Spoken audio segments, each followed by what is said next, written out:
Πανηγύρια πηγαίνεις? Όχι. Δεν σ' αρέσουν τα πανηγύρια? Όχι. Άντε ρε τώρα μαλάκα. μιλάς με ανώμαλους ρε μαλάκα. Μία φορά το χρόνο και αν. Αλήθεια. Ναι. Αυτός είναι ανώμαλος. Μαλάκα, εγώ πηγαίνω. Δεν φαντάζεσαι πώς πηγαίνω, μαλάκα. Εγώ είμαι καυλωμένος. Περιμένω πώς και πώς να έρθει το καλοκαίρι. Οι περισσότεροι θέλουν καλοκαίρι να πάνε για μπάνιο, οι μαλάκες, οι ανώμαλοι. Εγώ περιμένω πώς και πώς να έρθει για πανηγύρια.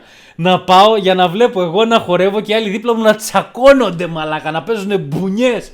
Εγώ να πίνω μπύρες, να τρώω γουρνοπούλες και άλλοι να πλακώνονται στο ραβδί. Ξεκινάς με μπύρα και μετά γυρίζετε ουίσκι. Μαλάκα, ναι, μπύρα μετά, ουίσκι.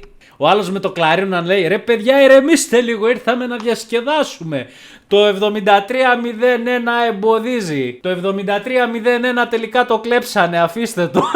Ο κλαριτζής μετά που πήγε ρε παιδιά, τον εχάσαμε. Τελικά δεν πηγαίνεις πανηγυριά. Όχι. Μαλακία. Χάνεις τα καλύτερα να ξέρεις. Εντάξει. Μάλλον δεν είσαι από Καλαμάτα γι' αυτό.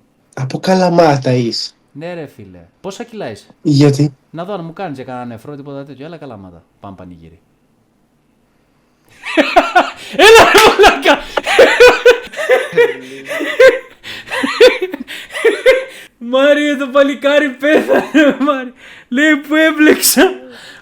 Μαλάκα χέστηκε πάνω. Λοιπόν, για να ξεκαθαρίσω τη θέση μου. Ψέματα λέω, στην Καλαμάτα είμαστε καλοί ανθρώποι. Δεν γίνονται τέτοια.